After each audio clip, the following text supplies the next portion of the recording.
What is up, everybody? Welcome back to another episode of the Triple H podcast, Happy Hour Hoops.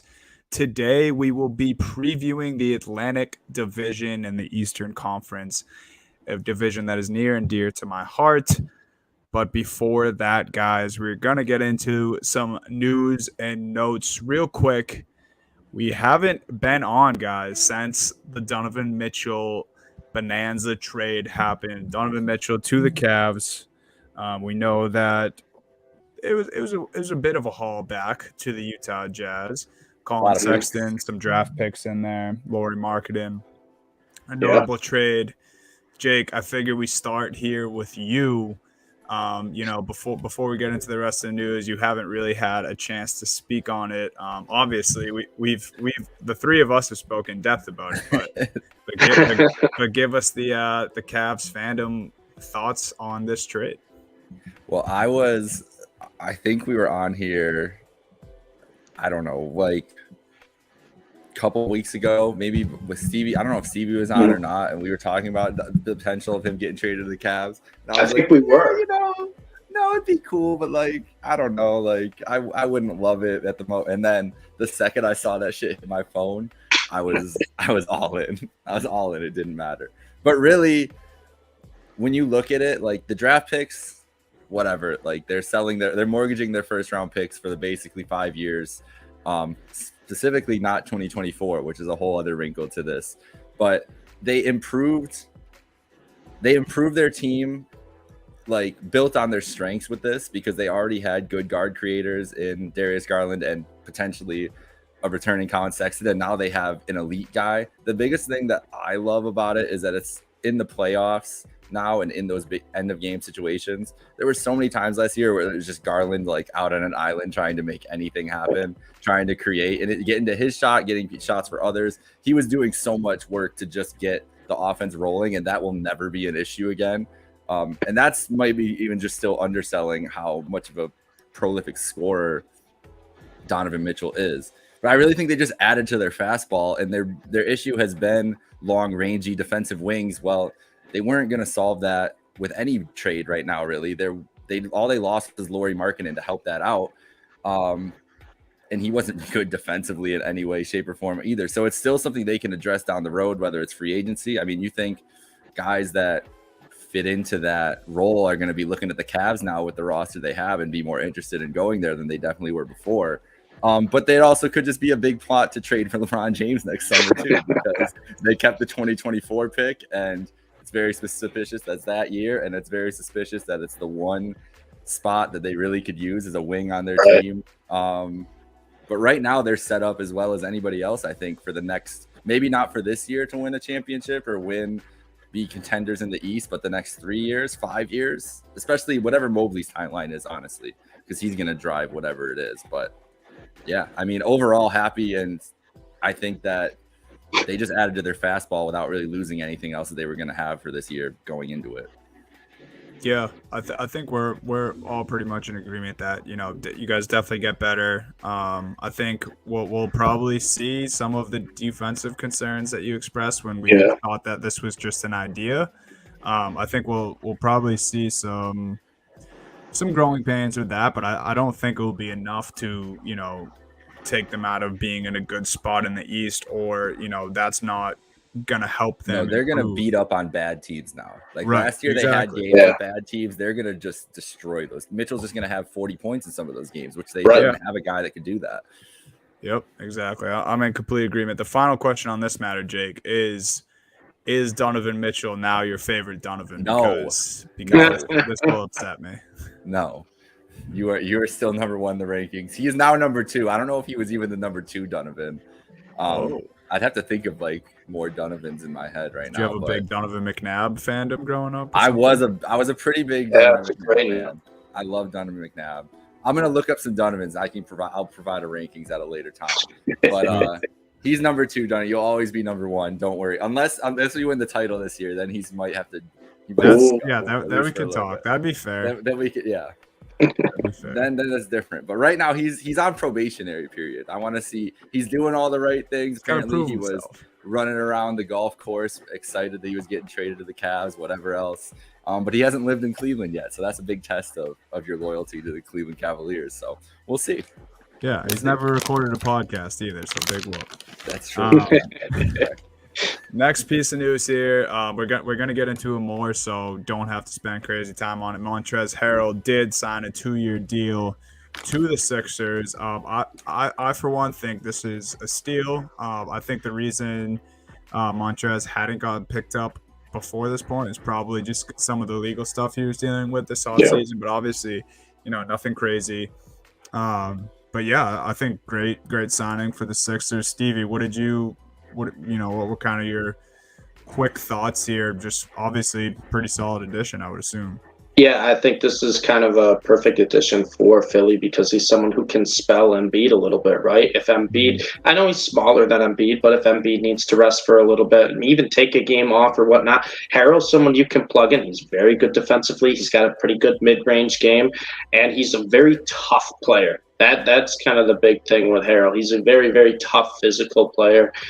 I think it works for Philly because Philly kind of lacks that. Outside of Embiid, pretty soft team. Harrell's going to give him a little toughness down low, especially on the defensive side. Sweet, yeah. I think great signing. It was almost like a no-brainer. Right before the season starts, he's there, cheaper option. I believe he has a player option in his second year of the deal. So yeah, good signing for the Sixers. Another pressing thing in the news, 2K is right around the corner, and it is 2K overall season for the players, and just everyone's upset. Everyone from people, and fan bases being mad about the stars on their teams being undersold, certain players being mad about their overall, which that happens every year. And then we have KD. Yeah, well, KD thinks he should be 99. And then you have KD, the troll of all trolls. He was a 96 and said that he should be a 99. I think a lot of people didn't really realize he was joking. I think he's joking anyway. He might partially not be joking. I think inside he probably believes he should be a 99, but I think the tweet itself, I want to believe it was a joke. But yeah, everyone's pissed off, guys. I mean, I do love 2K. It's my favorite video game, probably always will be, but it does put a sour taste in my mouth, like this 2-week buffer period before people actually start playing, and all we're getting is leaks and people being upset. Well, did you see too? Pat Bev 1 overall higher than Russell Westbrook, which is very interesting. Disrespectful. That's disrespectful. Yeah, that's awful. That's disrespectful. We talk about this all the time on the pod. Right. I don't want to repeat it, but the disrespect on Westbrook is just out of control. It's just out of control. I will say, though, for the gameplay of 2K, a little preview that it's going to be similar to 2K20. It's going to be what I've heard from insiders of 2K who've played the game already. It's going to be a very tough shot meter where you got to kind of green everything if you want to make shots. There's no more whites going in. It's going to be tough. And I feel like it's going to be one of those games where a weekend we're going to get a patch because everyone's going to be pissed off. They can't hit anything. What about the drives? Is it going to be running into a brick wall again this year? Oh, man, that's like true. Dude, this past year's game, 22, you could average 8 blocks a game with anybody. Anybody, as long as they were like 6'8" or taller and had a decent vertical, you would just block everything. I'm hoping they balance it a little more this year because before it was the opposite where you couldn't stop anyone from driving. Yeah. And then they just went the complete opposite of the spectrum last year's game. I hope they balance it a little bit because last year I played a franchise. I did my team, whatever. Mo Bamba was the MVP. Mo Bamba, I love Mo Bamba. He should never be the MVP. I think there was one game he had 18 blocks. What are we doing here? Oh man, good times though. Even the worst bad 2K games are good 2K games. Dunny, we're gonna be crossing fools up on the park and all that place. No, it's not the park. It's the city, the universe, whatever they're doing. There's nothing more frustrating than trying to move around the city. I will say that is my one gripe that will always remain. The neighborhood was enough. The city. unbelievable. Well, they're adding, I think, matchmaking in this game too, where you can just ready up instead of having to wait. You're going to be like next in line. That's what I've heard. So we'll see with the park if that's, or the city, if that's actually a thing. Yeah, so I hope so. Yeah, be ready for 2K. Put up with the put up with the bullshit arguments about overalls for a couple more weeks. Maybe we'll see Ronnie 2K give in and give KD the 99. But for now, we wait. And then last couple things here before we get into the division preview of the Atlantic Division.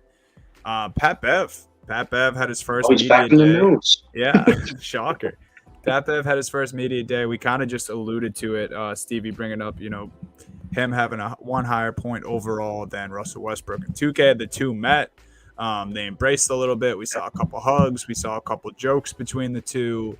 Pat Bev kind of came out and said, it's not going to be a surprise if me and Russ have some. I don't remember the exact choice of words he used, but kind of alluded to them probably going to be getting into it or having some serious heated conversations at some point this year. But that should be normal just because they're both competitors.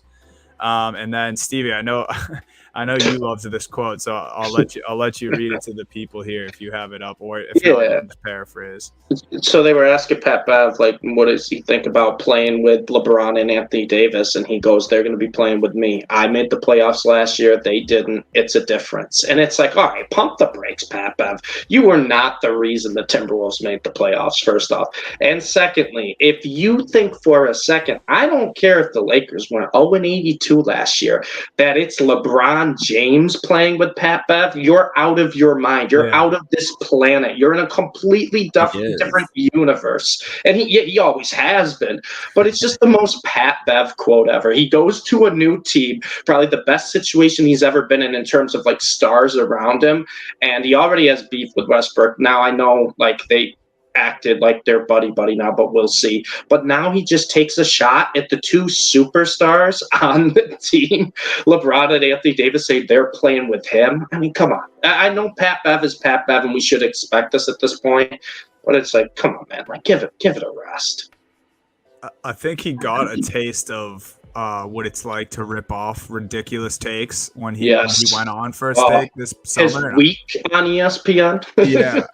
I think once he got a first taste of that, he just could not get enough. And now he's in LA.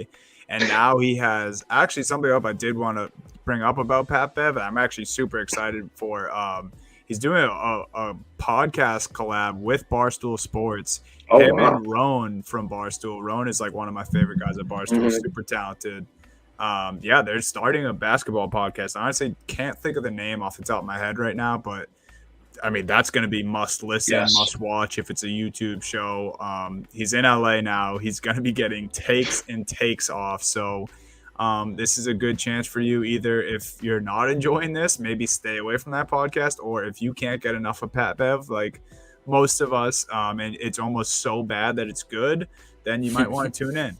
So yeah, Pat Bev is living it up in his short time in LA already. Podcast around the corner. And then last piece of news here, Stevie's Aces. Oh, yeah. Let's hear Going to the finals, the Aces. First off, Game 3 against the Storm was one of the craziest basketball games I've ever watched. Not WNBA games, basketball games. There were 3 baskets scored in the final 3 seconds of that game, including you had Asia Wilson, who made the shot to go up 1. Then Sue Bird hits a corner 3 to go up 2. And then Jackie Young makes the layup to force overtime. The Aces end up winning. And then they won last night. Aces are going to the finals. You guys know I've been hyping up the Aces for a while. We got the Aces Kelsey Plum shirt on today. All I got to say outside of that game is Chelsea Gray is cold-blooded killer. Chelsea Gray, if you want to watch good basketball, just watch Chelsea Gray in the fourth quarter. She does not miss. And she doesn't take easy shots. These are contested shots in double teams. I don't care where she is on the floor. She does not miss in the fourth quarter. Cold-blooded killer. Aces going in the finals. I'm very excited. My wallet is starting to get very excited. They're going to be playing the winner of the Sky and the Sun. Sun crushed the Sky in Game 4, forcing a Game 5 winner take all. I know Jake will be tuned into that game. But, Dunny, we got to spread WNBA WNBA awareness on here because it's all basketball. It's primarily NBA, but we got the WNBA. We're going to have college hoops too. I got to spread awareness. Yes. And the Aces have gave me some very exciting basketball to watch. And these whole playoffs have been exciting when there's really just baseball on right now. And this is the perfect way to get me into the football basketball season, watching some WNBA playoffs, Aces to the finals, just one more series to win, girls. Come on now. Yes. Yeah. And one last thing here. Sue Bird officially called it a career. Hats off to her. I mean, 41 years old, hanging it up. Like respected GOAT in the WNBA, 4-time WNBA champion, 13-time All-Star, 5-time Olympic gold medalist, 2-time champ in college, and then 5-time EuroLeague champ. So she stays winning. A good time, I think, to walk away from the game for her. And yeah, shout out Sue Bird, hell of a career. And I mean, to end it in Seattle, where she won the championship, the greatest point guard in WNBA history. The crowd was chanting, "Thank you, Sue," after. It was awesome. And she went out on a high note, too. Her assists, I think it was 30. It might have been higher because after the game, but it was 38 assists to 2 turnovers going into that final game in the entire WNBA playoffs. So she was still playing peak basketball. She was incredible. So shout out Sue Bird. I mean, a legend. Yeah. Fantastic stuff. All right, you boys ready to get into this Atlantic? I think you're ready. I think you're ready. Yeah. I'm ready. And we're starting with the Boston Celtics here. 51-31 last year. Lost in the NBA Finals. Do you guys want to start with burning topics here, or do you want to start with over and under on wins? Donnie, I want you to decide. You decide. It's your team. How do you want to start it? All right, let's start. The line this year for their win totals is 54.5. Highest win total as well right now. I'm going over on that win total. As I just mentioned, 51 wins last year. They could not, for how successful of a team they were, they could not have had a worse 2-month start to the season. True. For that alone, I just don't think those blips are going to be there. I don't think they're going to be losing to the Knicks on a random Wednesday night. I don't think the San Antonio Spurs, who have no good players on their roster, are going to be giving them a tough time this year to start the season. I just don't see. If anything, I think it's going to be the complete opposite. I wouldn't be surprised if the Celtics come out and start the season like 25-5 or something like that. Wow. I really do. I think you have the most motivated Jaylen Brown's ever been, and I think Jason Tatum. I mean, we see he gets better every year. He's adding a floater to his game this year, which should be scary for the NBA. For me, in my opinion, I think this is a big over. Jake, you want to go? I got the over too, bro. I don't see why not. It's like you have to go, Stevie. This is like a 57-58 win team to me. Honestly, they're gonna shut everybody down again defensively. They're gonna be a fucking nightmare defensively, honestly. And I think they know who they are now. Like for real. We halfway through last season, what were we saying about the Boston Celtics? Like we're like, what is this team's identity? Like what are they gonna turn into? Whatever. And then second half, getting to the NBA Finals, we know. And this is going to be the first time we've fully seen it. I don't think that there's any reason to expect a drop-off in any way, except maybe for my burning question. We'll get to that later. That's the only thing I could see. But this roster's, I mean, even with the loss of Gallinari, unequivocally better than they were last year when you, going into the season, especially when you add a Derek White and Malcolm Brogdon, they're going to run this guard by committee type deal. They have such forward, and I am including Robert Williams in that star conversation at this point. So yeah, I think that they're just going to pick up where they left off in 54. Just I could see it being around that range, but I just feel like they're closer to 60 than they are mid 50s. I'm going to be the guy who's taking the under here. And it's not that I don't think the Celtics are going to be a good team. It's not it at all. I think 54.5 is a really high number. I think that's a tough number. I also think, too, that they just lost the NBA Finals, right? They had an unbelievable second half stretch, unbelievable playoff run, and they just lost the NBA Finals. Sometimes you see a little rust for those teams right off the bat, and I just don't love the depth of the Celtics. Even in the playoffs, they did not play a lot of guys. It was like a 7-man rotation, sometimes 8 for the most part. You just lost Gallinari that you acquired, and he's going to be out. And Brogdon, I love Brogdon. We'll get into that with my burning question. I think he's going to be a huge addition, but I'm a little worried, and I like to protect myself with these super thing that I think it's going to happen. But the Celtics were pretty healthy for the most part in the second half of last year. They had pretty much their team outside of Robert Williams. Robert Williams was really the big piece of the loss. It's just 54.5. The Celtics are not the deepest roster. They are probably one of the most top-heavy rosters in terms of like starting lineup and then 6-man. I mean, that's as good as you can get on paper. But I just feel like if one of those guys goes down for an extended period of time, which could happen, it's one of those where I don't know if they have the pieces to just plug them in right away. So I'm going under 54.5. It's not me saying the Celtics are going to be bad. They're a great team. The Jays are incredible. And I think Brogdon is one of the most underrated additions of any team this year, and also could be one of the most impactful additions to the team. I love Brogdon, but 54.5 is just a really high number for me. And I think that there's a lot of teams in the East, a lot of teams in general in the NBA this year that are improving from last year. I just think it's going to be a tougher, more balanced league this year, so I'm going to go under. And it's not to say you can't go to the finals if you went under. Celtics had 51 wins last year, and they went to the finals. Right. Yeah, no, I think I think those are definitely good points. I mean, if I'm being honest as a fan, like obviously depth is something that – 2 weeks ago, I thought we were set. Like, right. I love, having Gallinari in the back pocket because it's kind of low risk, high reward, when you had a guy like that. He's a guy who can come in, provide scoring and size, but he's also a guy, if you're healthy, you don't even need to play in the playoffs. So before we get to our burning questions, I know the buzz has been Carmelo Anthony, the possible replacement. Now that Gallinari has gone down, I'm super in on it. That. Yeah, sign me up. I'm good with it. Okay, so I guess there's not much to debate there. Then we're all pretty much in agreement. I think it'd be a fantastic signing. Yeah. Honestly, I think that's something that's going unnoticed too. Like if a Carmelo Anthony does end up in Boston for even if it's only a season, like just think about the stuff that the Jays will learn from a guy like Carmelo Anthony. Right. I mean, they both play like he did in Denver right now, and he could easily teach them the things that, he learned once he transitioned to the New York Knicks, Carmelo Anthony. So I'm just super excited for one, having another guy part of the front court who can score, but also, give some scoring wisdom to the Jays who are already both walking buckets.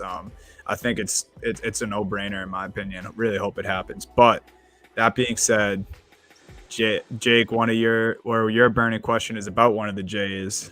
Let's hear it.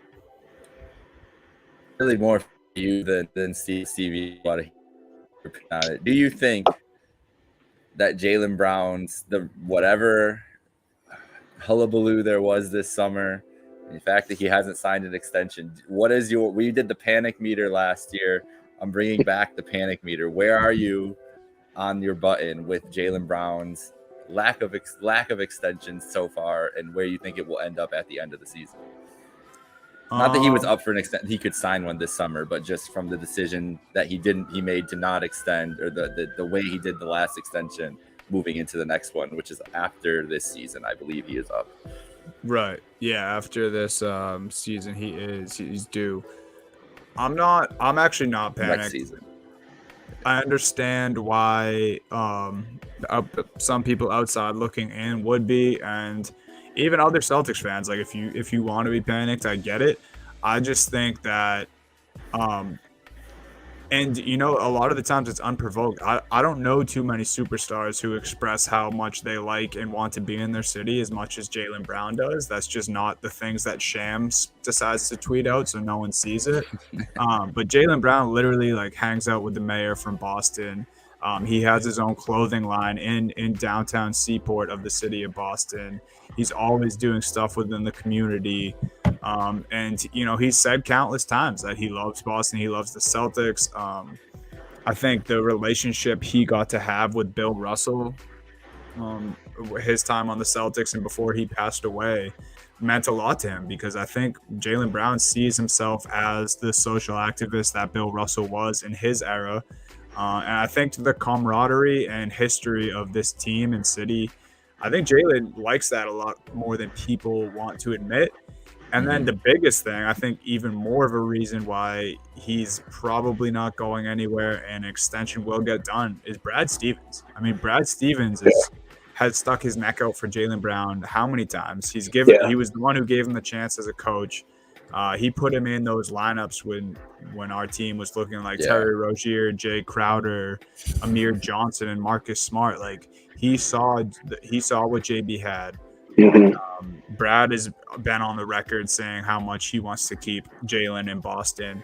So unless one of those guys is lying and Jaylen's just kind of keeping to himself and wants out, I'm really not all that panicked. I think Brad is literally the type of guy where, if it comes down to making money work and he has to move a Smart or even a Rob Williams to make Jaylen Brown stay around, I think he does that, no question. And I would want him to.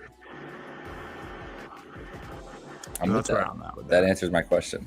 Yeah, I think you said it everywhere there, and that's how I felt too. That's how I felt too. I mean, that's how. Especially if the success repeats, right? Like I just don't think he could find it, even if it's like his end where he's the one who wants out. Like I don't think he'll find a better situation. Maybe a situation where he can average 30 points a game, but not a better chance to win. I don't think. I agree. All right, Donnie. Mine is for you as well, because you're the Celtics guy, right? It's got to be directed towards Donnie. Let's go. The new face, right? Malcolm Brogdon. I love Malcolm Brogdon. I think he's super, super underrated. No one ever talks about Malcolm Brogdon, but he's a great player. Probably going to come off the bench would be my guess as the six-man backup, point guard, depth guard, whatever. But at the end of games, because I think the Celtics are going to play small like they did last year, where it's going to be, Tatum, one of Williams or Horford, and then you'll have Smart, Brown, and now Brogdon. At the end of games, who do you want running point? Do you want Marcus Smart? Do you want Malcolm Brogdon? And then just overall, what are your expectations for Brogdon, how he's going to fit on this roster? That's tough. I think. Well, I'll start with the easy one. I think he's going to fit in great with this roster. Yeah. I think it was super encouraging to hear, in some of his first media appearances that he is already owning the sixth man role, and he was kind of answering questions with that, like unprovoked almost. Like I think he has mentioned a couple of times how excited he is to almost shift his career in a way where he just wants to win. He wants to be a part of a winning culture, and I think he has a lot of respect, not only for Jaylen Brown because they're close friends, but Marcus Smart. I think he knows how much of a competitor he is. I think both of those guys know that it's not like Brogdon's going to be like a backseat role. I think he's going to be just as important as Marcus Smart, especially on the offensive end. And then as far as closing games, I think it's going to be a lot of matchup dependent stuff. Obviously, I mean that's kind of a cop out answer, and then a lot of me just kind of wants to believe in Ime. Like first year head coach last year, makes it to the finals. He obviously has a lot of trust in these guys and gets a lot of respect back from the locker room. So I kind of just want to let Ime do his thing. Let what he thinks is best for this team play out. And then if I do have an opinion on it, unless we're going up with extreme size or it's a game where Joel Embiid's killing us, if I'm being honest, I would love a closing lineup of Brogdon, Smart, Brown, Tatum, and Williams. That's what I think it should be. Right. I think they should play small because it's not like Brogdon's small. He's a 6'5" guard. Yeah. The only really small one is Marcus Smart, but he's one of the best defenders in the NBA. Yeah. So it's not really going to hurt you. And I think we do, especially if Rob's, knock on wood here, especially if he is healthier than he was last year. I think they want to give Horford as much rest as they can in the regular season, especially. So it's almost like, why not end with a lineup like that? I think Tatum puts on size muscle-wise every year. He's already like 6'9", pushing 6'10". I mean, he can easily play the 4 if need be. And then you just mentioned the size of the guards we have, and Jaylen Brown's not a small guy either, so he can slide down to one of those forward positions. So, yeah, I really would love to see Rob kind of be the big, and we just roll with that group 10 games. Yeah. And is it my time for the question for you guys? Yeah. Okay. So mine is about the Williams brothers, and they're not related, but it's Grant Williams. Batman.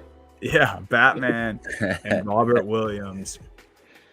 I just want to know what your guys, because me personally, before I ask this question, I think they're actually two of the biggest parts of us repeating next year. I want to know for either of them or both of them, however you guys want to answer this, do you think either of these young, talented bigs have already hit their ceiling? Or do you think, there's much improvement or just a little bit of improvement left for you guys? Like, what do you think the future holds for the Williams? Like, have we already seen their peak and they're going to be what they were last year, which is pretty good. I think they're happy with that. But I think they're both guys who can take a huge step, and I kind of just wanted your opinion on it. I think Grant Williams, he had some ceiling level games we saw last year, right? He wasn't as consistent, but he had some of those games where he really helped the team. Rob Williams, on the other hand, Dunny, I don't think we've seen a ceiling. We haven't seen a full season of health from Rob Williams, and we saw like flashes of it in the playoffs. He was dominant inside the paint. He would change games on the defensive side of the ball. I want him to stay healthy because I could see Rob Williams being arguably one of the best defensive bigs in the entire NBA. I agree with that. Grant needs to go, to be honest. I'm think that Grant his days are numbered in Boston. Really? I think you don't think he's a good depth guy? No, I don't think he's worth the hassle that everybody seems to hate him. I think that it's like everybody talks about being annoyed by him, everything else. But I just think that they could improve at that position rather than I don't think he brings the value for the position that he was in. I think that it was too inconsistent in big games that we saw. So I'm kind of out on Grant Williams as a piece on I think they could improve that piece.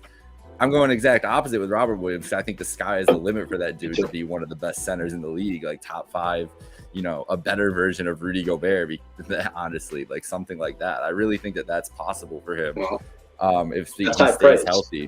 It is, but I think that defensively he's a nightmare, and he can actually switch on people. Like that's the thing is he can switch and actually guard everybody.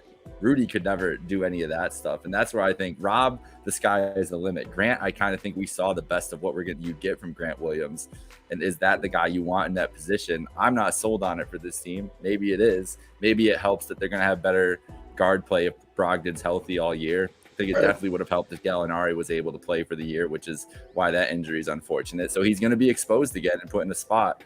And I think that if there's a spot where Brad's going to look to improve somewhere during the year, it's going to be that spot. It's why I'm so big on the Melo thing, like you mentioned too, all in on it, because it takes down that responsibility for Grant as much in those positions too. And they can kind of have the offense defense guy with Melo and with him in those situations. Yeah. So I actually, this might be a shock to you guys. I had a similar thought process on Grant Williams going into this past season, like you do right now for Grant Williams. I think the biggest thing for me is him adding that 3-point shot, like kind of he bought time with me is a way that I'll put it. Like thinking all the way back to the bubble when Grant Williams was in that Heat series, like I could not stand when like he would be in a set and have to guard Bam or check a guy like Jimmy. It would drive me crazy, but like that's all we had. So I get what you're saying, Jake. Like, is that the guy you want in that position? I think you're right. It probably can be better, but I think the improvements he made last year definitely bought him some time. Like, we don't win that Milwaukee series without Grant Williams in that Game 7, I don't think, if I'm being honest. He went absolutely bonkers from the 3-point line. He's also someone who improved a lot on his perimeter defense, which I don't know how he did it. Like, I thought he was literally one of the worst perimeter defenders I've ever seen in that bubble. And then, here he is getting crazy minutes in the NBA playoffs and then in the finals as well. I was disappointed on his showing in the Warrior series. I think Draymond definitely got in his head. Definitely took a step back, and I think the moment was a little too big for him, much like a lot of the guys on the Celtics roster. But yeah, I think the Williams are going to be a huge part if the Celtics want to repeat and get back to the spot. And let's go, Robert Williams. And I think next year, this time, maybe you guys will be on board that he's better than Rudy. We'll see. I mean, I don't think he's that far off, but I just want to see a full year of Robert Williams. Yes, as do I. All right, yeah. Should we get into the crazies? Do we have to? The Brooklyn. Do we have to? This we've made all these points already, but we do have to get into the crazies. Brooklyn. Let's start with the win totals. I got like we did last time. Yeah. I don't want to talk about it. 45.5, Donnie. What do you think? 45.5 wins for the Brooklyn Nets next season. I am hitting the over button. I think it's going to happen. I just think, like, take KD, Kyrie, and Ben Simmons off this roster. Like, they still have, like, such good players on this team. Like, if they can't achieve this with the two superstars they have, Ben Simmons, an all NBA defender, and then the role pieces, then the Brooklyn Nets should get blown up and move to Seattle if they can't achieve that with the type of talent they have right now. And I don't care if that comes off as harsh. Like, the fact that this is their line, if I'm a Nets fan, I'm hammering this on the sports books. Yes. And the crazy thing is, like, it could easily go under if more of the same happens. Like last season. I just think that they're super talented. I gotta take the over. I'd be shocked if they don't hit it.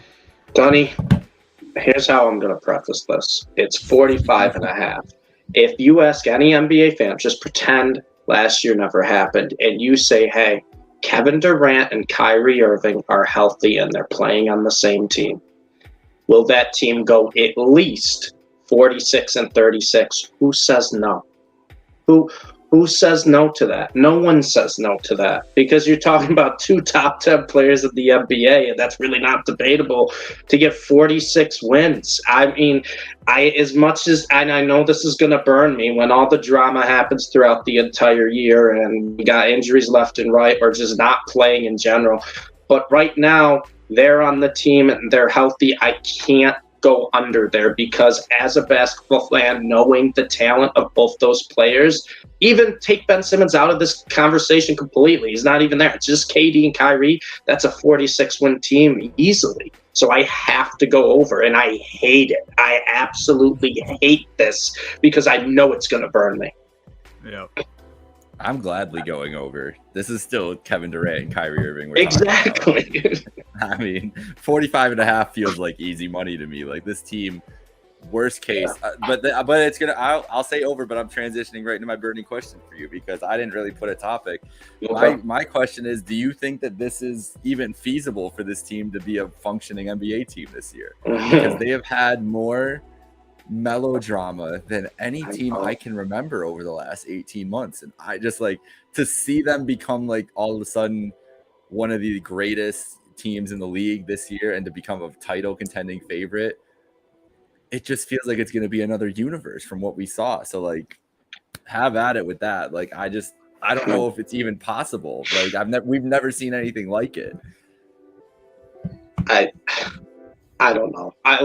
You look at this roster, it's dumb talented, right? You look at this roster, it's dumb talented, but the problem is something could happen tomorrow and we wouldn't even be shocked at that anymore, because it's just been drama left and right, different story left and right, different news left and right. How many times this year do you think KD or Kyrie's just going to float trades out there, right? It's just, that's how these Brooklyn Nets operate. I don't think there's any team chemistry, but I think the talent's just going to overcome it. As long as they're on the court playing together, I think they can overcome just the absolute dysfunction which has been the Brooklyn Nets in the past 2 years. Yeah, I think I don't really have an option other than to just bet on the talent, I guess, because it's almost to the point where it's literally like it's a no-brainer that they're going to be good. But then that, like you just said, like that is in the back of your mind. At what point is this team going to fuck up again, or one of these individuals going to fuck up again, or Steve Nash is going to lose the locker room again? Right. That's the biggest part that scares me is Nash, and then guys like, Cam Thomas, who have already kind of made weird comments to the media. Nash and other teammates just not putting up with Kyrie, KD, and Ben Simmons. I think that's where it could go wrong this year. As far as guys on the court and playing, they might just be too good where that stuff doesn't matter, which is a crazy thing to say in sports, especially, around an organization that should be so good. And I think they will be. I think that stuff just may not matter if all the talent is on the floor. But then again, who knows? Maybe all three take a crazy hiatus at the same time for a multitude of different reasons. We'll see. What's your question, Dunny? My question, it probably could not be more different from your question. And I think you guys are probably going to have to check in on my mental health after I ask this. But is it possible that we see Kyrie Irving be in the MVP discussion this year? Because I'm kind of leaning like, for me right now, for some reason, the way I'm thinking about it, like he might be like a top 3 guy for me already right now. I have reasoning. Wow. I want to hear your reasoning first. Can we hear his reasoning? Oh, I'm already in. So he can go ahead, but I'm in. I've got a different reason, I'm sure, than Dunny, but let's see. Yeah, okay. So obviously it's predicated on him playing more than 20 games or whatever it was that he played last season. Yeah. I think the last couple of years and the drama and the way he's treated coaches, teammates, media, the social media posts, Kyrie thinks he's a prophet, right? He literally thinks that he was put here for a purpose, and all those prophet stories are people usually having the lowest of the lows and then proving everyone wrong. I wouldn't be surprised if in this guy's head, he literally made enemies on purpose just so he could have this glorious buildup of a rise. And I think, he has the talented team and the guys around him to make that possible. I also think, if he uses all this weird pent-up emotion that he has and puts it in the right spot, he's still by far top 5 most talented players in the league, undoubtedly. He has the best handle in the league. He's one of the best finishers at the rim in the league, and he's 6'1". And then, not to mention all the shooting and the playmaking that Kyrie has in his bag as well. I literally think that he could will himself into the MVP conversation just by whatever weird motive keeps Kyrie Irving going. I think that I agree that he is going to be more motivated than any year that he has been in the past couple of years to play basketball and play more basketball games. You want to talk about vaccine, whatever else. But there is one thing that we're not thinking of either, and it's my favorite theory in the world. 3 words: contract year Kyrie. True. We've seen some great contract year all-stars in the past. My favorite, Julius Randle. We don't need to get into him. We've never seen this is Kyrie's last chance at $50 million a year, basically, with the cap keep going up. Right. So if you're gonna be motivated and want to ball out and make your money, bro, this is it. And that's what that's why I think he's going to be.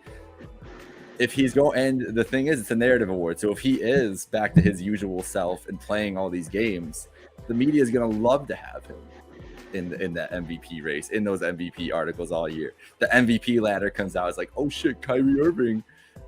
I could see it because they're gonna wanna talk into it. But he might need to do that. He might feel like he needs to play at that level because he wants to get paid. The only reason I'm going to say no to this is no, not because of Luka, not because of Luka. No, it's a fair answer. I think there's a lot of great MVP candidates, but I also think there's probably a better MVP candidate on his own team if he plays this year, and that's Kevin Durant. And I think Kevin Durant is just as motivated. We'll get to Ben Simmons. We'll get to him. But I think Kevin Durant is just as motivated too. And I think if they both play, I think Kevin Durant would get the slight edge over Kyrie. But I mean, when we're talking about talented players who are motivated, and you're right, it is contract year Kyrie, he very well could average over 30 a game this year, and that's really all he would need to do to get into the race. Yeah. So do you guys want my burning question? Because I don't want it. I don't want it. Ben Simmons, number one. Is he playing basketball this year? And number two, what is his impact going to be for this team? Because I've told you guys this many times when I come out on the podcast. I don't think he likes basketball. I don't think Ben Simmons enjoys playing basketball. It seems like he finds a different excuse every single year to just not play games. Is he going to play this year, and is he even going to have an impact if he does play? Because I thought it was a perfect fit when it happened. I was sipping on the Kool-Aid of the Brooklyn Nets when they got these three together, and it's just been a disaster since. But will Ben Simmons actually kind of like turn his career around and play quality basketball for the Brooklyn Nets this season? Yes. I don't. Go ahead, Jake. Yes. You believe in it. I might be the only person left on Ben Simmons Island, but I saw the other day that they are going to play him at center. And I've been asking for Ben Simmons to be played at center for like 3 years now. He is a modern center. He's 6'11". Yes.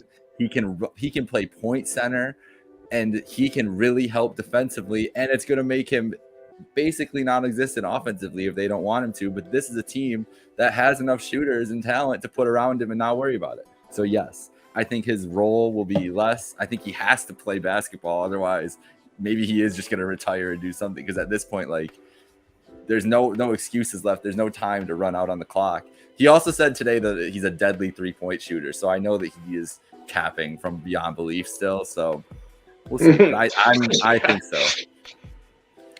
Yeah, so this might be a crazy statement, but they could probably not be more different charisma-wise, but I think Ben Simmons, if he plays, like Stevie, like you said, if we find Ben Simmons on the court, I think his time with the Brooklyn Nets is going to be similar to Dennis Rodman's on the Chicago Bulls.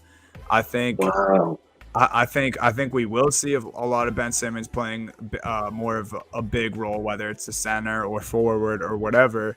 I think they're going to be asking a lot of just rebounding and defense from Ben Simmons. And then another part of where they're connected is, and this is why I kind of preface the charisma thing, maybe he's not as loud about it, but he has so many other interests off the basketball court, much like Dennis Rodman, things that, whether they're just mental distractions or things that he'd rather be doing, like Rodman going to WWE when they have practice or going to hang out with models and celebrities. Like I'm with you, Steve. Like, do we even know if Ben Simmons likes basketball? We know how talented he is, but I think at the end of the day, he might just not even care enough to be there. So I think we'll see him on the court, and when he's out there, I think it will be a crazy impact. I think he's going to do, wonders for this team when he plays alongside KD and Kyrie, and when he sees how easy it can be if he just rebounds, plays defense, and play makes. So yeah, I think we see him in more of like a hybrid role, and there'll probably be times where he's away from the team or non-existent. And I think with Ben Simmons, I mean, he's been in the league long enough, and it's not that I'm hating on the talent or trying to downplay him being good at basketball. It's kind of just like, I think this is Ben Simmons. Yeah. I'm right there with you, Donnie. I think you're right. I think he is a guy who likes a lot of stuff besides basketball, and we have to figure out if basketball is still one of the things he likes. Yeah, exactly. Right.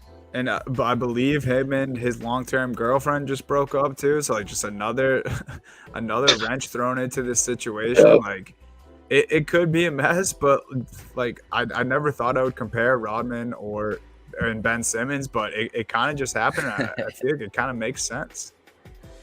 I love it. All right, let's get into another mess of a team. Yeah.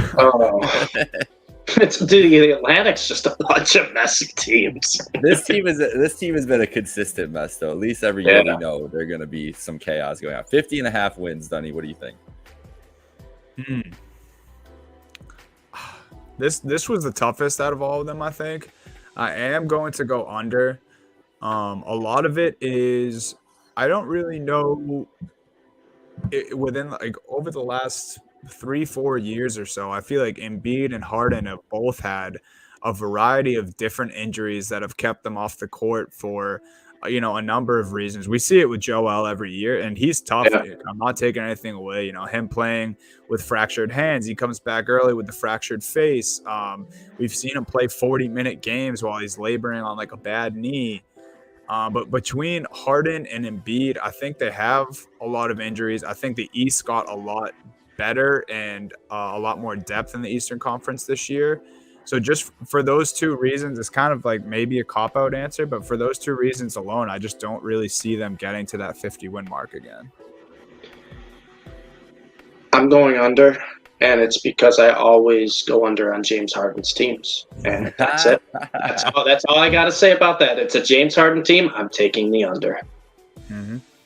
I am also taking the under, but I do that more often with Doc Rivers teams. So okay. That's where I'm at. Both fair, short, and sweet answers there. But my topic is about the other guy, the one guy who is the reason that we should be talking about that. But I'm going at it. Is this like a make or break season with the Sixers and Joel Embiid? Like if they fall short again, lose in the second round, do you think he's the guy that wants out next summer? He's signed for a while. He's been loyal to Philly, but he's about to be almost 28, 29, 30, around that range. I think he is 30 already. He gets injuries every year, pretty much, back injuries, everything else. Like you feel like the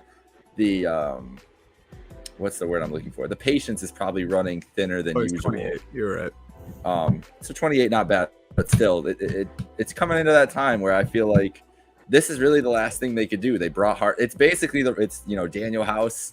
They're bringing in all the Rockets boys. PJ Tucker, Maxey was great last year. Would love to see him develop a little bit more.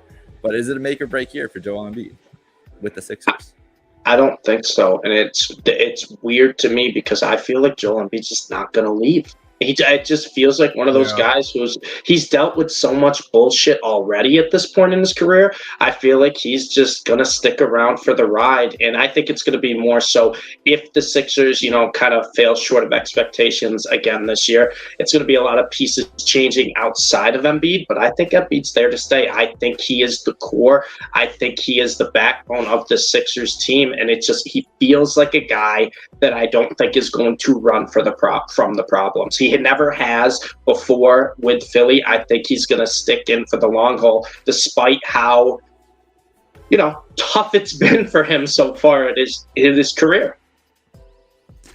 Okay. Yeah, I think I'm in agreement with Stevie. I don't see him doing that. I think, a lot of people like to consider Joel Embiid as like just someone who's good at basketball and a troll, which both those things are true. He is a troll. He is very good at basketball. I think the troll thing kind of covers up who Embiid actually is. I think he cares way more about the game than people actually understand. I think he's a big fan of guys like Kobe Bryant, and look at what Kobe did his whole career. He stayed loyal. He went through the shitty years. I think that actually means a lot more to Joel Embiid than people give him credit for. And I don't even know if I believed that before until they lost a few years ago to the Atlanta Hawks in the playoffs. And, the media was trying so hard to kind of get this crazy reaction out of Embiid after the game. And other than him kind of being dumbfounded by Ben's decision to not shoot, he was more so just sad than anything. Like you could see the defeat on his face, and like, I just want to win, man. And like, not that I'm even like dancing on their grave at all here, but like I've also seen it firsthand many times where Embiid's the only one who shows up in series against the Celtics. Like, I think you hit the nail right on the head, Stevie. Like, he's been through the ringer already. I think he just wants to stay put make his money and please win. Like I think he just wants to win. And honestly, they have a really, really solid team this year. I like the pieces they brought in. So, maybe that keeps him around for at least the rest of this contract. What's your question, Donnie? My question is it even possible that we see a Houston Harden in Philadelphia? All the stories at the beginning of the offseason, once Harden reconstructed his contract, save Philly a little bit of money. He's in the best shape of his life. How many times do we hear that over the offseason about every player? But we were hearing it. He does look noticeably slimmer. I feel like he does that every offseason, but there's that. And then there's just a motivated Harden. I think we've heard a few stories of him really switching up his lifestyle and work ethic. I guess, is it possible? We've talked about him losing a step. I think we all saw it. I think it was clear. But is this something that work can fix? Is it possible we see a Houston Harden again in Philly? I'll keep it short. No, I don't think so. I think I don't like old guards. I'm never gonna feel positive about old guards who use their speed and use their shiftiness earlier in their career and then kind of just look like they lost that step. Like dude just aren't scared of him getting beat to the basket, or he just can't beat guys to the basket. At least that's what it looked like last year. Maybe it's a conditioning thing, but I've seen it so many times with guards over the age of 30 that where it just goes and then it's gone. Like it's a cliff. It's not a gradual fall for guards. And not that he's small, but still just guards in general. It's not gradual. It goes quick. And so I think he's got to find new ways to be effective. I still think he can be an effective player because of how smart and how good he is, but I don't see that version coming back. I told you why I'm taking the under on the win total. So what do you think my answer to this is, Donnie? I always fade James Harden. I'm gonna say no. Harden just hasn't shown me yet that he can commit more than like a short spurt of time, right? It's like he's all the way in. He's in shape. He looks like the best he's been in his career. And then like 3 months later, we're talking about him again. Does he care about this team? Is he fully committed? I'm just going to short, simple answer here. Just no. I until I see it, it's one of those. Until I see it, I'm not going to believe it. Mm-hmm. Fair enough. I don't even know if I believe it. I just okay. Just thought it was a good question. All right. And my burning question, we talked about a little bit at the start, Dunny, but it's on Montrezl Harrell. I think Joel Embiid, he needs a guy who can spell him a little bit. There's so much pressure on Embiid with this team, right? Montrezl Harrell, I think that's what they brought him in to do, whether if it's Embiid can sit out a few games and they can plug Harrell in, or if Harrell can just be a guy who can come off the bench and give him quality minutes. Is he going to be that guy for Philly? Is he going to be someone who can help spell Embiid, who can help maybe give him those rests? Because you look at the minutes Embiid played last year, it was ridiculous in some of these games. Can Harrell be that guy? Can they feel confident throwing him into the game to rest Embiid for a few minutes during the game and not just go on like a 12-0 run to the other team? I've never trusted Montrezl Harrell that much. It's because of defensively more than anything else. Like he's just gonna get run through. That's what I worry about. Doc's obviously got a lot out of him in his career, right. So maybe it's the perfect setup for that and everything else. So I think that in that role, yeah, but I also thought that when he was with the Lakers and then they shipped him off like when they could. So it's one of those things where I don't know. That's really tough because I do think he's still going to be Montrez in some of these games. It's just how much of a leash these people have with him. Yeah. I don't think he should play with Embiid ever. I hope that that's never the case. No, I hope not either. I don't want Montrez. Yeah, I'm okay on it. I'm like right in the middle on Montrez.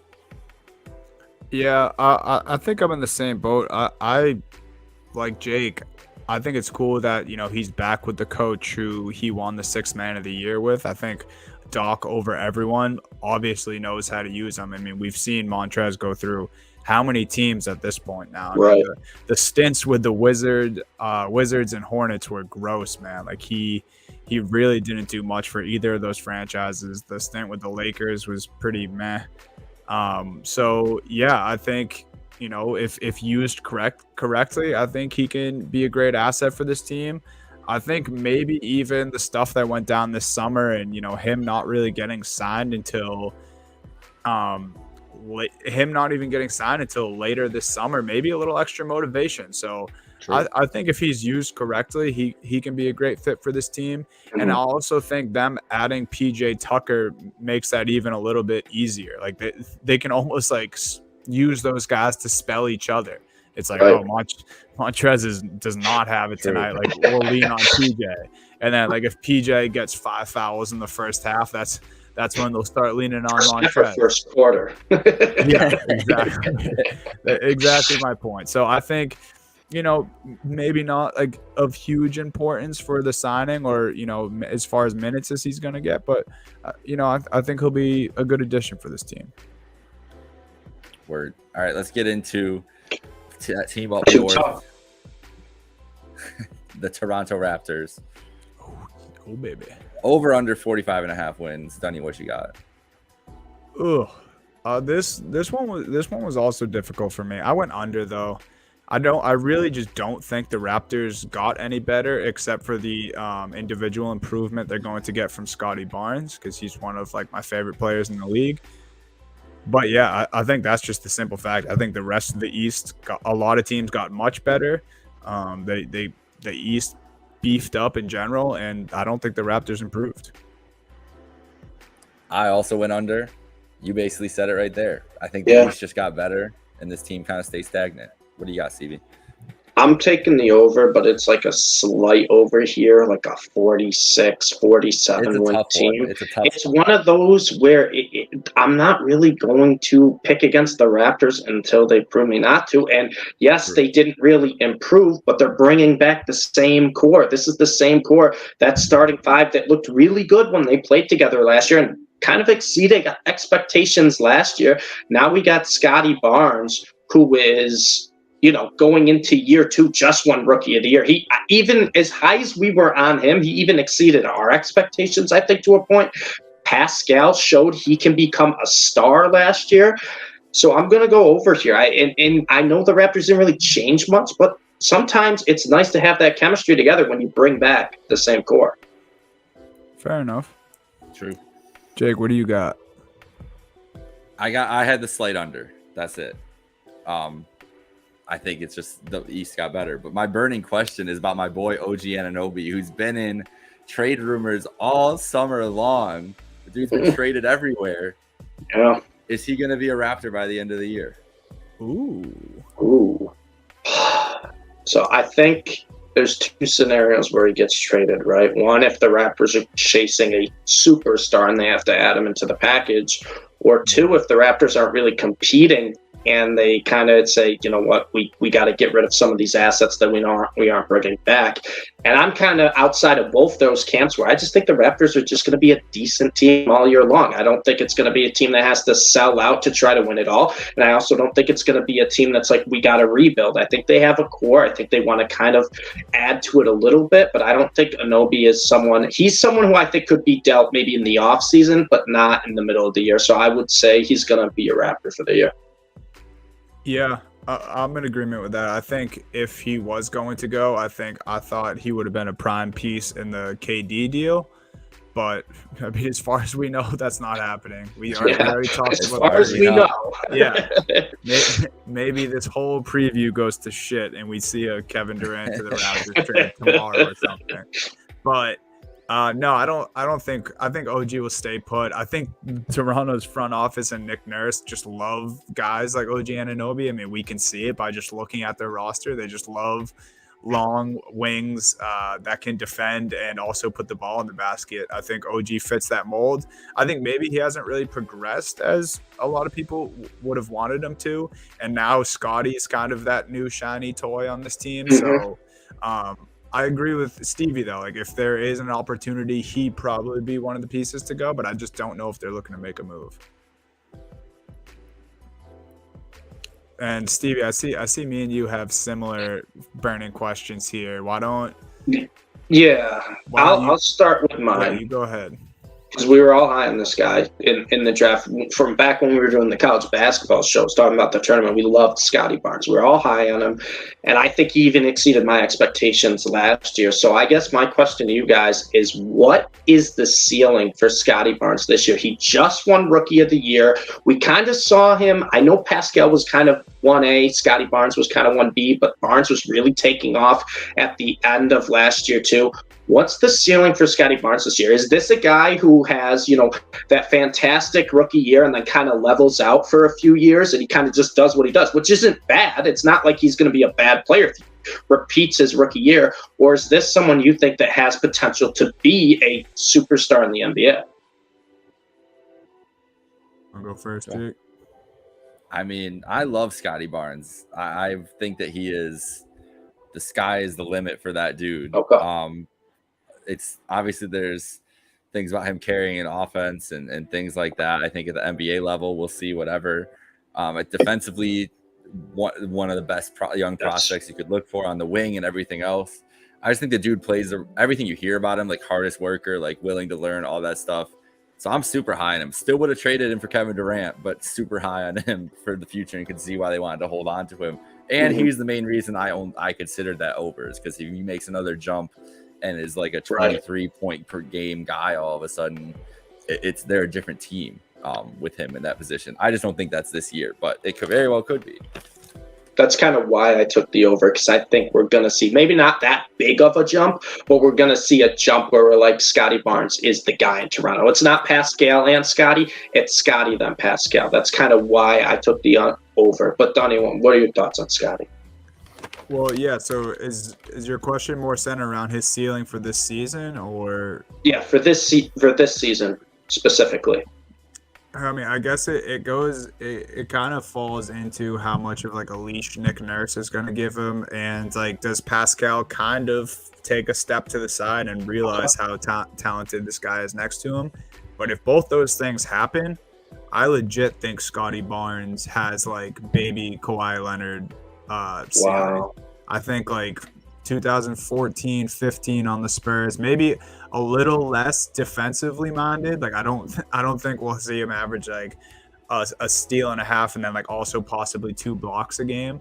But I think if he's hovering around 20 points, 6 or 7 rebounds and like a steal and a half a game, I think that's very doable for Scotty Barnes. I think he has the size. I think he has the IQ. And there's this one clip that I can't get out of my brain of him putting on the absolute clamps in an open gym on James Harden. And it was just one of the sickest clips I've seen from the Pro-Am games this summer. Like we talked about, Stevie, we've the three of us have loved Scotty since college. Yeah. His rookie year, he brought home that trophy. And we just talked about it. Like the Raptors didn't add anybody. He's borderline their guy, and that's kind of my question that I was going to pose to you guys. And they just don't really have a competition for taking touches or minutes away from Scotty Barnes, and I think he's super talented. So let me just roll right into my question here. I guess it's kind of easy, I guess, because I didn't realize that you guys also kind of thought this. But I mean, is this the year that it's clear that? Is it already going to be the year that Scotty Barnes is kind of the face of the Raptors and it's no longer Siakam? I don't know if it'll be this year where it will be clear, but I think this year it'll be close enough where you can argue one way or the other. Because last year, as good as Scotty Barnes was, rookie of the year, exceeded all expectations, Siakam was the guy. He turned into a star last year. He was the guy. And I think he really surprised us because we didn't think he had that in him. I don't think Siakam's really going to take a step back, but I almost think Scotty Barnes is going to take a step up to that level where it really is you can argue one or the other who is the guy in Toronto. I think later down the road, it's going to be Scotty's team because like you said, Dunny, I mean, you talked about it 2 years ago. He's the most pro-ready guy, and he has one of the higher ceilings. And when you call him a baby Kawhi, that's really what he can become. Mm-hmm. But this year, I don't think it's just going to be clear this is Scotty's team and it has nothing to do with his talent. I just don't think Pascal is going to take that backseat. I think Pascal showed how good of a player he was last year, and I think he's going to continue his ascent as well as Scotty. Yeah, that's really tough. I'm like sitting here. I was sitting here trying to think of what the answer. I was hoping you'd give me enough time, Stevie.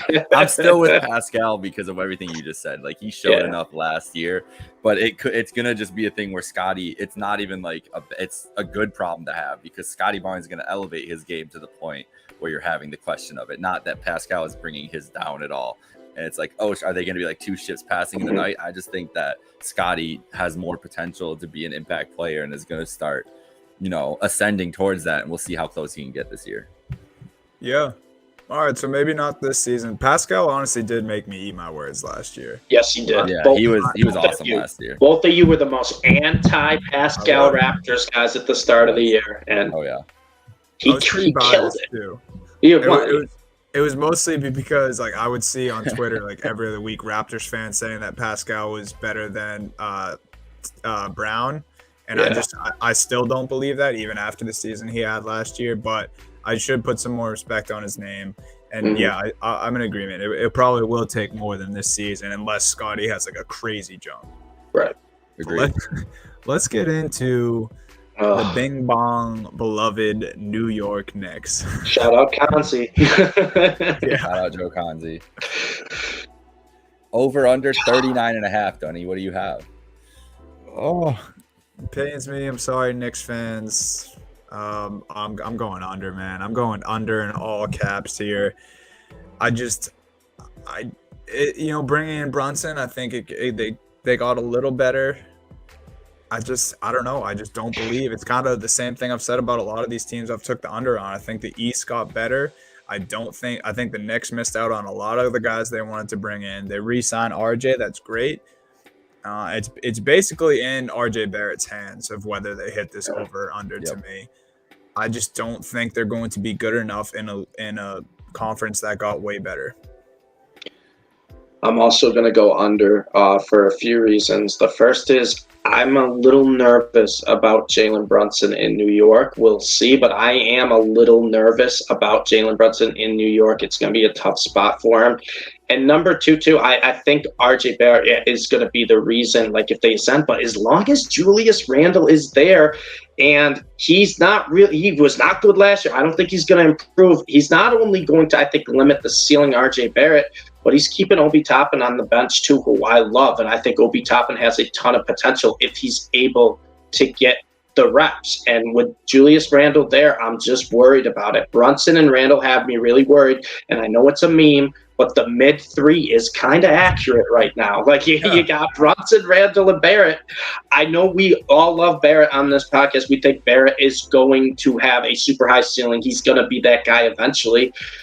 But I don't know if they have the team that's going to be, 39.5, right? You're looking at a above 500 team there. I don't see it this year. I really don't. And the problem with the Knicks is if it goes wrong for a little bit, then the sky's falling on their head. That's just how the Knicks operate.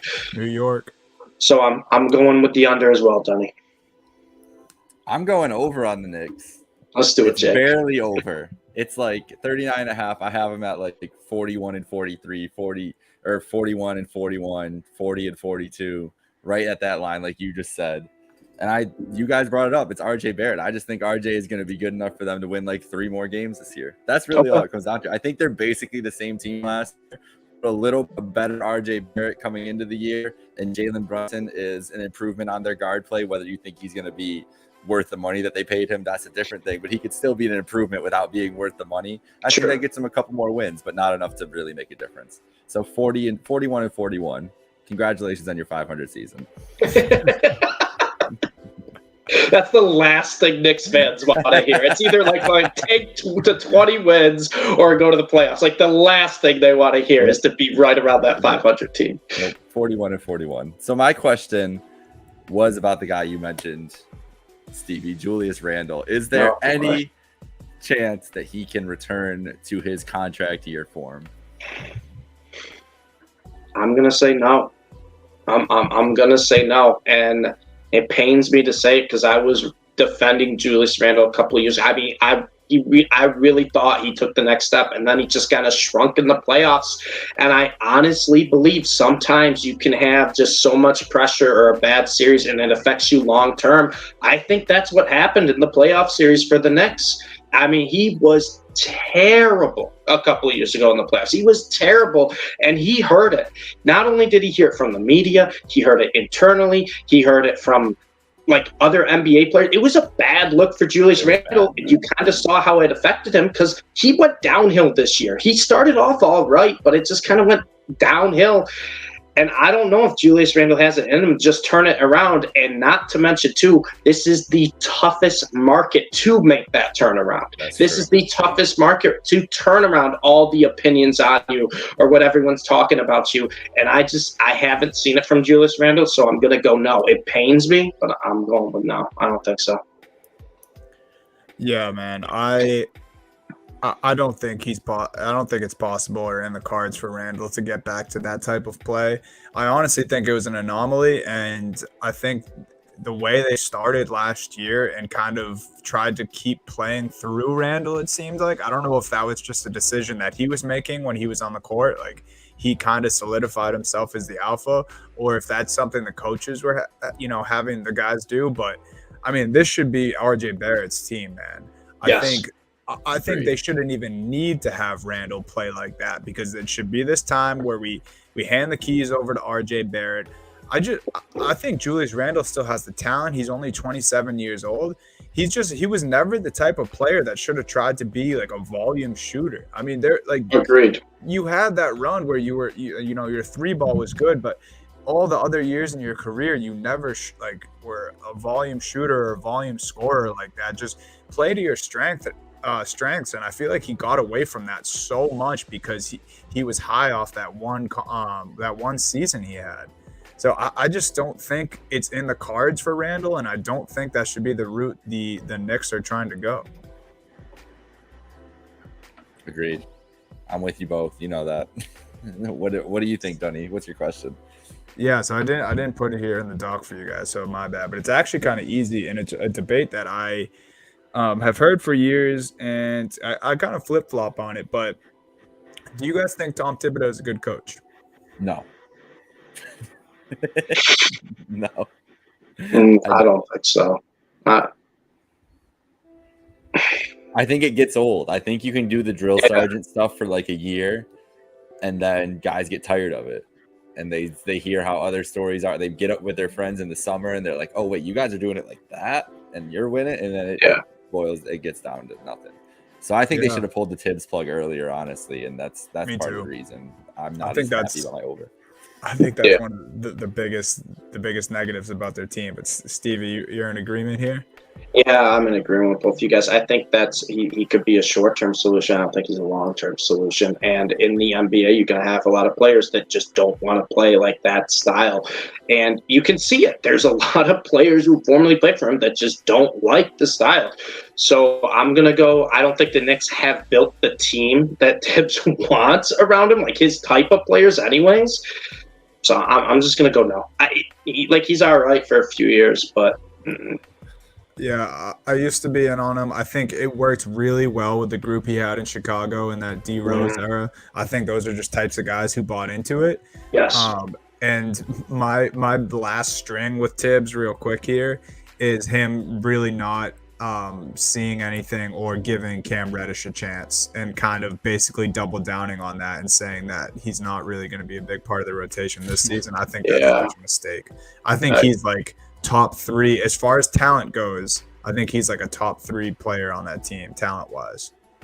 Yeah, he could be. I mean, I know he hasn't shown it yet, but he's had that to not give him a chance is crazy, though. Exactly, I agree. And then my question for you guys, it's always the new faces with me, because I want to hear your opinions of how they fit in. Jalen Brunson got paid over $100 million, and I know he played well last year, especially in the playoffs, but it was short spurts. Is Jalen Brunson going to be, and Knicks fans cover your ears, a disaster for the Knicks? Is this going to be a project that just doesn't work out? Because it's screaming that to me right now. And I want to buy into Jalen Brunson because I really do like the player. I love watching him on the Mavs. Love watching him at Nova. He's a tough player. He is a small guard. He's very small. But he's a very tough player. He can create his own shot pretty easily. But I don't know. When I looked at the Knicks, the money they paid for him, it just screamed poor fit for me.